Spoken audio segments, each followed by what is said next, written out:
하나님 말씀 보시겠습니다. 시편 84편 1절부터 8절에 있는 말씀 봅니다. 구약 성경 863페이지에 있는 시편 84편 1절부터 8절 말씀을 교독하도록 하겠습니다. 1절 먼저 읽어드리죠. 만군의 여호와여, 주의 장막이 어찌 그리 사랑스러운지요.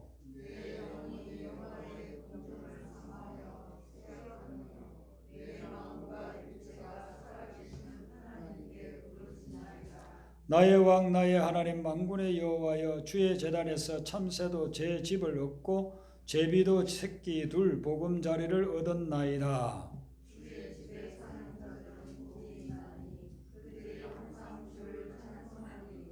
주께 힘을 얻고 그 마음에 시온에 대로가 있는 자는 복이 있나이다.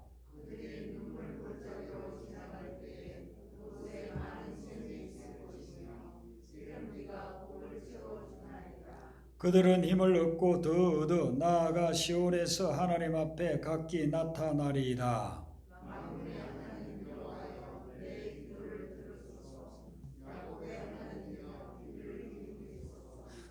아멘. 오늘 이 본문에 보면 하나님을 만군의 여호와라고 말씀하신 곳들이 여러 군데 나옵니다. 1절에 보시면 만군의 여호와여 나오죠. 3절에도 보면은 만군의 여호와여, 또 8절에 보시면 만군의 하나님 여호와여 이렇게 합니다. 오늘 이 시편 84편은 모두 12절까지 되어 있어요. 오늘은 8절까지만 저희들이 읽었지만은 12절에도 만군의 여호와라는 말씀이 나옵니다. 만군이 뭘까요? 성경에 보면 만군이란 말이 많이 나오죠. 여러분들 신앙생활 오래 하셨고 수십 년 동안 하신 분들도 계신데 만군이 무슨 뜻일까요? 성경에 보면 우리에게 익숙하면서도 그 뜻을 잘 모르고 우리가 사용하는 단어들이 너무 많아요. 여기 만군이라는 것은 군대라는 뜻이에요. 군대. 좀 더 구체적으로 말하면 많은 군대를 이야기한다고 볼 수 있죠. 근데 성경에서는 많은 군대만을 의미하지 않고 영적인 면에서 여러 가지를 또한 이야기를 하고 있습니다.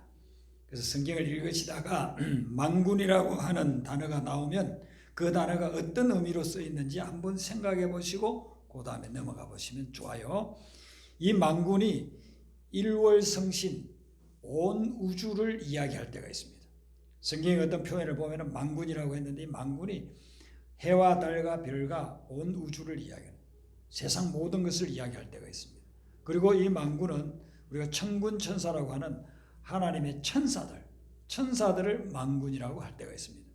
그리고 하나님의 군대인 이스라엘 백성을 만군이라고 그렇게 이야기하기도 합니다.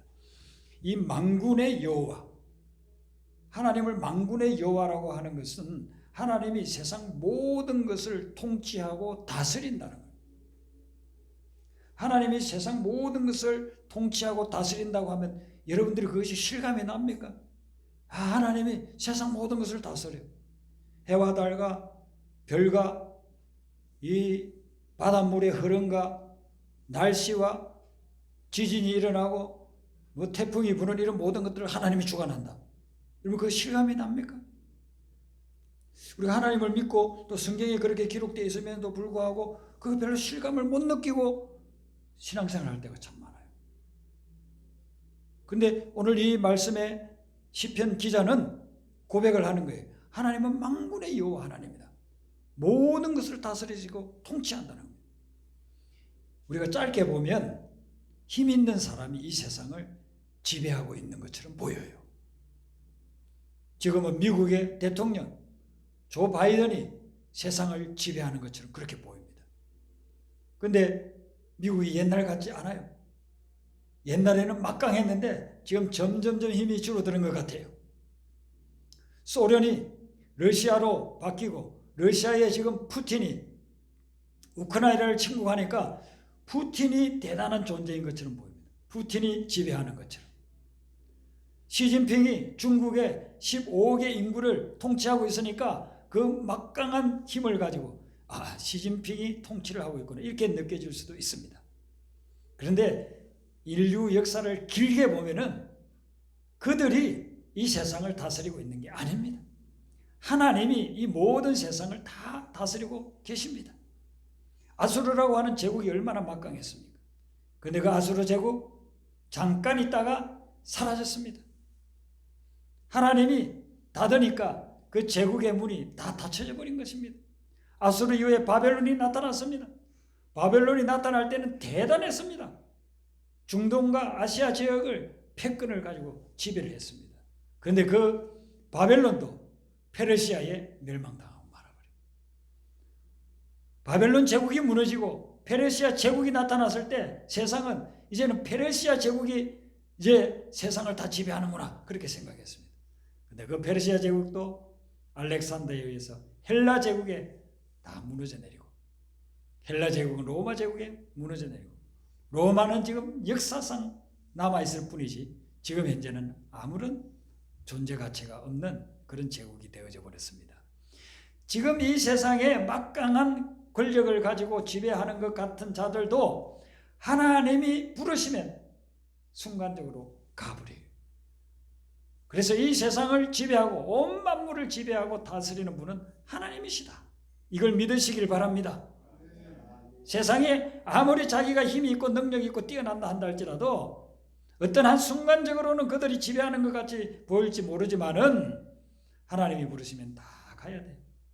코로나 바이러스를 우리가 겪으면서 그런 걸 깨달지 않았습니까? 돈이 많고 자기 가고 싶은 데 많고 그래서 마음 놓고 갈 수 있었던 그런 사람들이 코로나가 창궐하니까 아무 데도 못 가버려. 하나님께서 닫으면 열자가 아무도 없어요. 지금 하나님이 좀 열어주니까 또 어디 다니는 것이죠.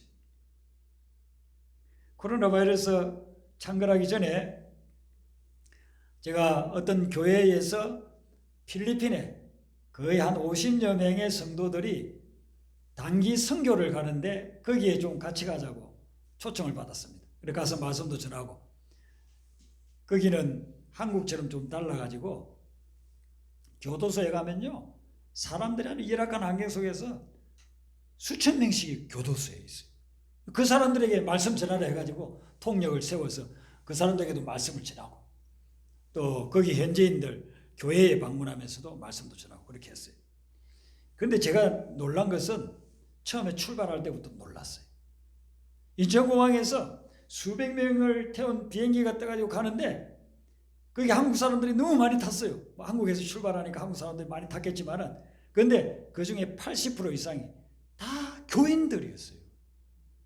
필리핀의 선교지에 선교하러 가는 그런 사람들이었어요.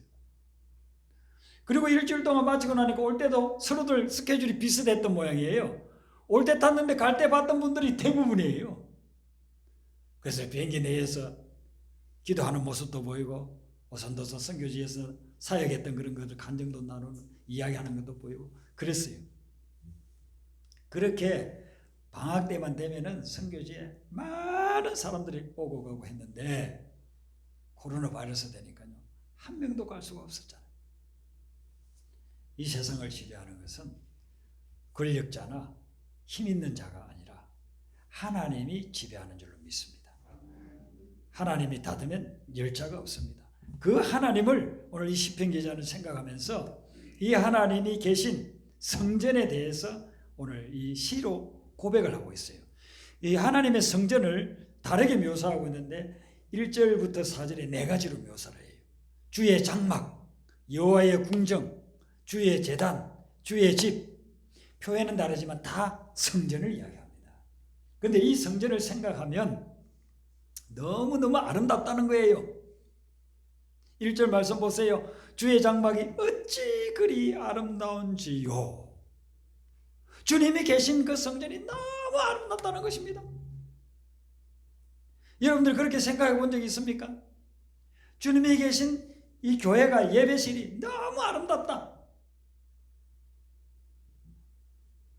우리가 신앙생활 하면서 정말 교회가 아름답다.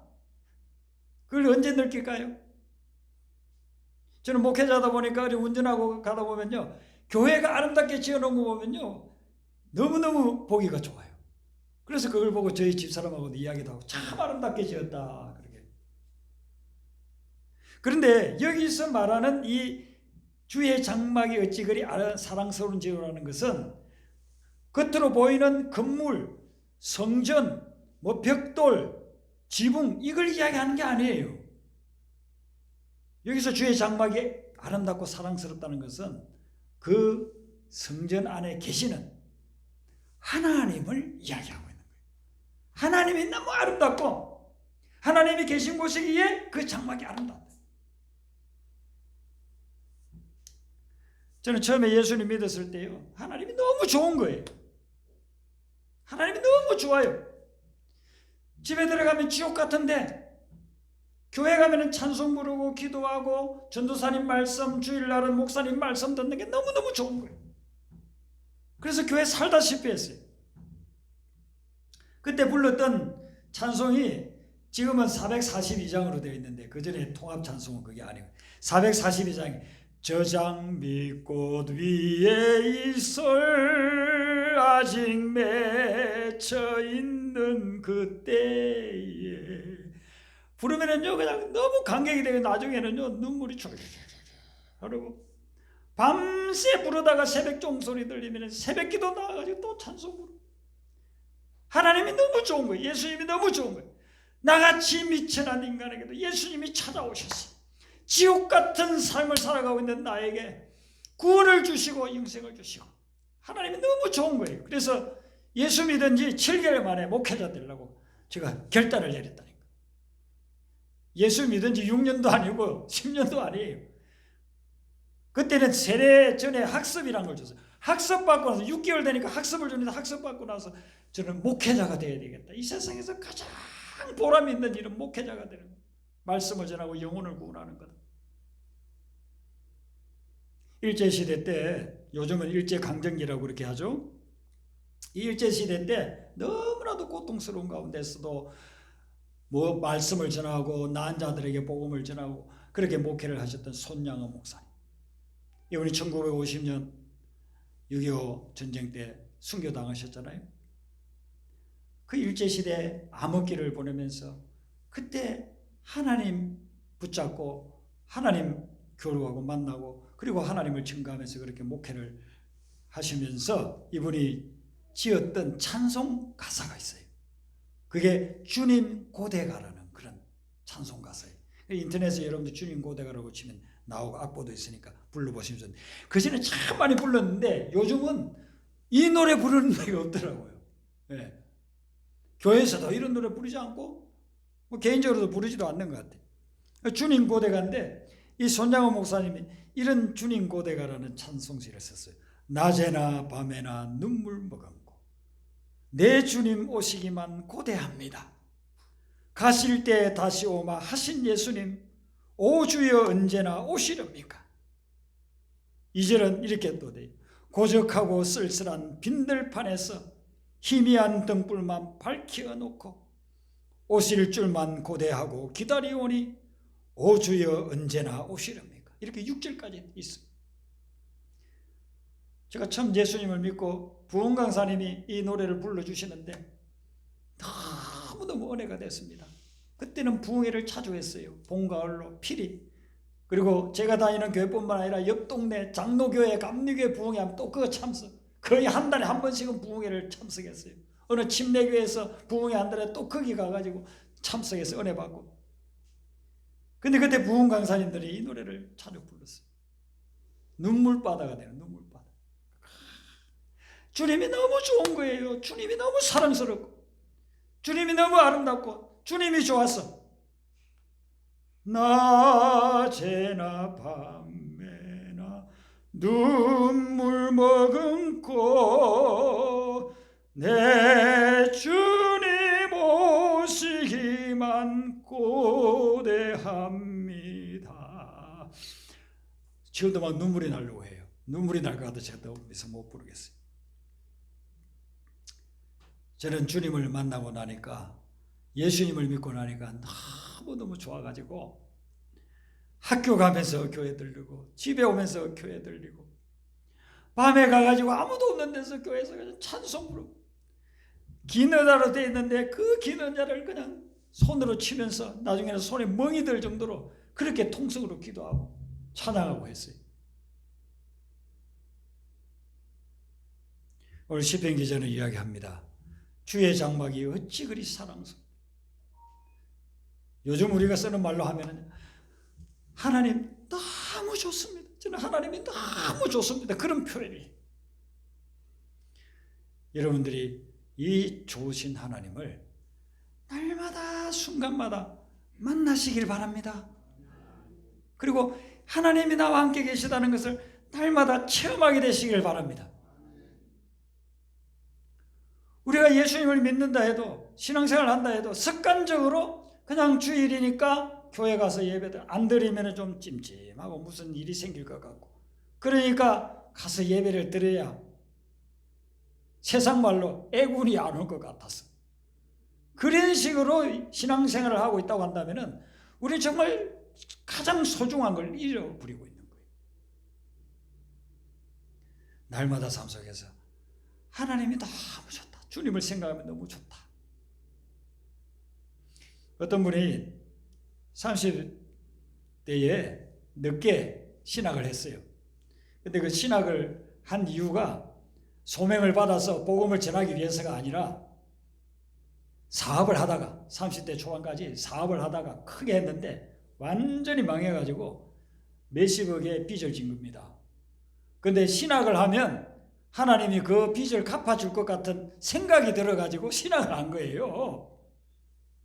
자기 생각이 자기 생각. 신학대학원에 가가지고 3년 동안 했는데 빚 하나도 못 갚았대요. 그리고 전도사였는데 목사가 되는데 왜 목사가 되느냐? 이분이 글 쓰는 재주가 있었습니다. 그런데 누구 전도사라고 하는 것보다 목사라고 지언이를 해야 책이 더 잘 팔린다는 거예요. 기독교 내에서. 그래서 책 더 많이 팔게 하려고 목사 안수 받았다는 거예요. 그러니까 나이롱도 이런 나이롱이 어디 있겠습니까? 신학교 간 목적이 하나님 빚 갚아주실 거라는 그런 생각 가지고 가고, 안수 받는 목적이 책 많이 팔려고 그렇게 했으니. 근데 이분이 안수를 받고 나서 교회를 개척했는데 자기가 잘못 믿어도 너무너무 잘못 믿었다는 것을 깨닫기 시작했습니다.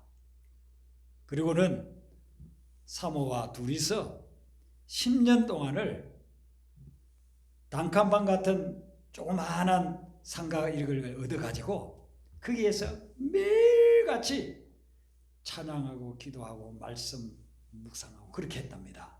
그러면서 그분이 깨달았대. 뭘 깨달았느냐 하면은 우리가 신앙생활을 하는 것은 하나님의 뜻을 이 땅에 실천하는 거다. 그러면 하나님의 뜻을 깨달지 못하고 하나님의 뜻을 실천하지 못한다고 한다면 그는 신앙생활 헛된 것이고 구원받을 수 없다. 이걸 그분은 나름대로 성경을 연구하면서 10년 동안 하면서 깨달은 거예요. 구원받는 것이 그래요. 내가 오늘부터 예수 믿겠습니다. 흔히들 우리가 사형리 하잖아요. 그래서 확신 가진다고 영접기도 하면 그거 가지고 구원받는 게 아니라는 거예요. 왜냐하면 그렇게 해가지고 돌아서서 교회도 안 나오고 예수님 안 믿는 사람이 얼마나 많느냐는 거예요. 이분이 깨달은 것은 하나님의 뜻을 깨닫고 하나님의 뜻을 실천해야, 그래야 구원받는 것인데, 그 중에 하나가 뭐냐면 쉬지 말고 기도하라고 했다는 거예요. 그래서 쉬지 말고 기도하는 것을 이분은 어떻게 하는 건가? 그걸 자기는 하나님의 이름을 24시간 불러. 순간순간. 어떤 일을 하든지 늘 하나님을 부르면서, 하나님의 이름을 부르면서 신앙생활을 하는 거다. 이렇게 생각하고 아침 저녁 1시간씩을 하나님 앞에 또 기도했답니다. 그때는 중보기도 하면서 아침에 1시간, 저녁에 1시간 중보기도 하면서 하나님 앞에 기도하고, 나머지 시간에는 하나님의 이름을 부르면서 24시간 한순간도 놓치지 않고 하나님을 생각하고 하나님 이름을 불렀답니다. 근데 그게 쉬울 것 같은 절대로 쉽지 않더라는 거예요. 그렇게 하는데 10년이 걸리더라는 거예요. 그렇게 10년을 하고 난 후에 성령의 음성이 들리더랍니다. 그러면서 귀신이 들린 사람들이 오면, 기도하면은 귀신이 나가고, 병든 사람들이 와서 기도하니까 병이 낫고, 그렇게 하면서 놀라운 그런 영적 부흥이 10년 만에 왔다는 거예요. 그래서 하나님 인도하시는 바가 있어서 이분이 저 충청도에 시골에 그 집을 사가지고 가서 거기에서 집회를 하는데 그 산골짜까지 사람들이 온답니다. 와서 거기에서 예수님을 만나고 변화되고 치유되고 성령의 역사가 일어나고 그렇게 한답니다. 여러분, 우리가 추구해야 되는 것이 세상에 잠깐 있다가 없어지는 그것을 목적으로 삼고 추구하지 말고 모든 세상을 만드시고 이 세상 모든 것을 통치하고 다스리시는 하나님을 한순간도 놓치지 말고 날마다 붙잡고 순간순간 주님과 동행하는 그 삶을 추구하시기를 바랍니다.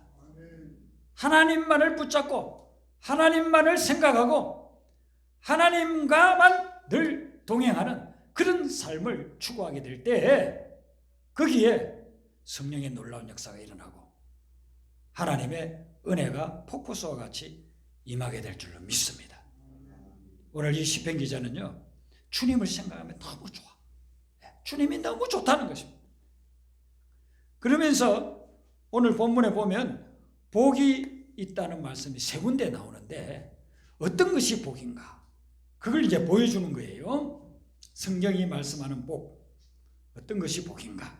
4절에 보시면 주의 집에 사는 자들은 복이 있습니다. 그랬어요.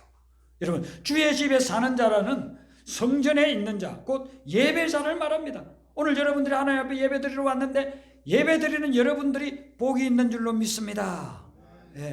예배자가, 예배 자체가 복이 있다는 거예요. 우리가 예배를 들어서 돈을 많이 벌고 예배를 들어서 뭐 건강해지고 예배를 들어서 높은 지위에 올라가고 예배를 들어서 뭐 명성을 얻고 그래서 명성이나 돈이나 권력이나 이게 복이 아니라 하나님을 예배드리는 것 자체가 복이라는 거예요.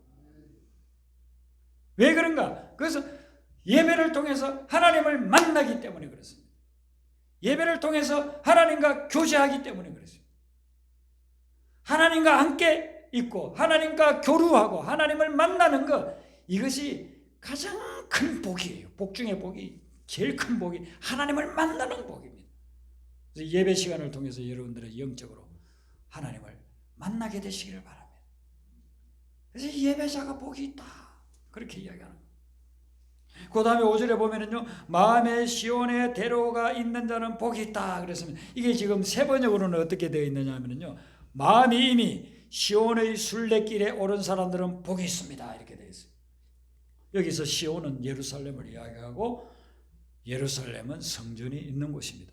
왜 시온에 갑니까? 성전에 하나님께 예배드리기 위해서 가는 겁니다. 그런데 마음에 시온의 순례길이 있다는 것은 마음에 하나님을 예배하고자 하는 갈망이 있는 사람, 그 사람은 복이 있다는 것입니다.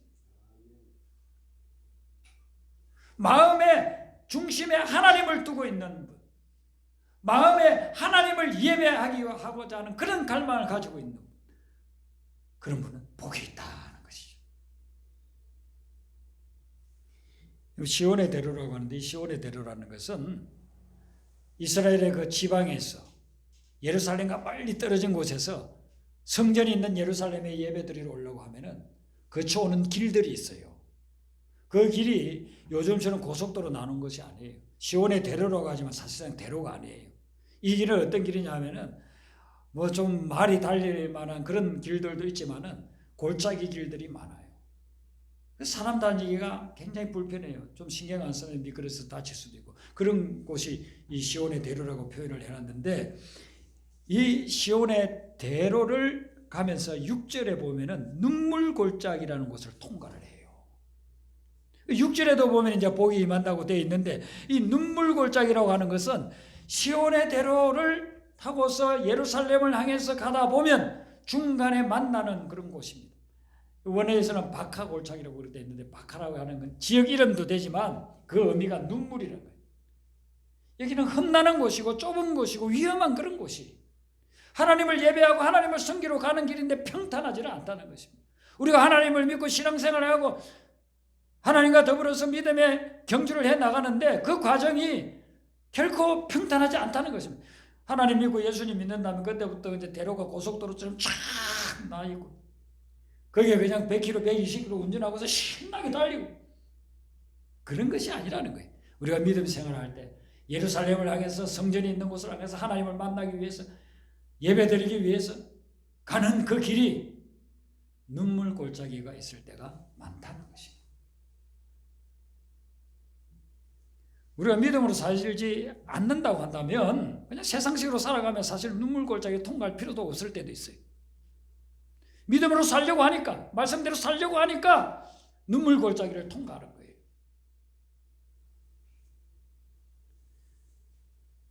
그래서 여러분들 중에 어떤 분은 눈물 골짜기를 이미 지나온 분들도 있을 거고, 요즘 그 눈물 골짜기를 통과하고 있는 분들도 있을 겁니다. 어떤 분들은 눈물 골짜기를 향해서 가고 있는 분들도 있을 거예요. 그런데 6절을 한번 자세히 보세요. 눈물 골짜기에 머물러라, 눈물 골짜기에 살아라가 아니라 눈물 골짜기로 지나갈 때라고요. 그러니까 눈물 골짜기는 우리가 거기에서 머물러 있다든지 거기에서 살 곳이 아니라 지나간다는 거예요. 눈물 골짜기를 만나지만 눈물 골짜기를 우리는 반드시 지나가게 된다, 통과한다는 거예요. 여러분들이 지금 눈물 골짜기를 지내고 있습니까?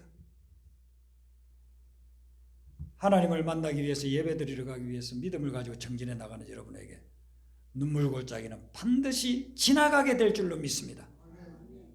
그래서 영원하지 않습니다.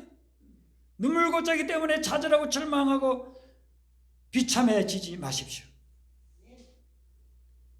하나님이 여러분들 반드시 눈물 골짜기를 지나가게 해주실 줄로 믿습니다.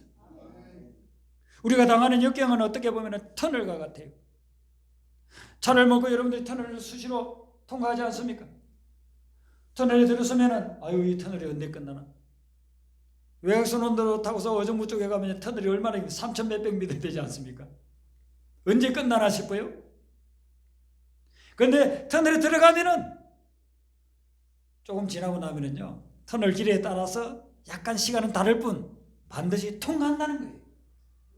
터널 밖으로 탁 나오면은 밝은 세상이 보이는 것입니다. 눈물 골짜기가 어떤 면에서 고난의 터널과 같습니다. 진입에 들어가지 않을 수는 없어요. 들어가야 돼요. 근데 거기에서 머물러 사는 것이 아니고 우리는 지나가게 된다는 겁니다. 하나님 믿는 자에게 역경은 지나가는 통로인 것입니다. 반드시 지나가게 되어져 있습니다. 그리고 이 눈물 골짜기에 하나님이 어떻게 하시는가? 6절 하반절에 보면 그곳에 눈물 골짜기에 많은 샘이 있을 것이라고 했어요. 하나님이 샘을 터뜨려서 마실 물이 떨어진 나그네 된 이 사람들에게 마시게 해준다는 겁니다.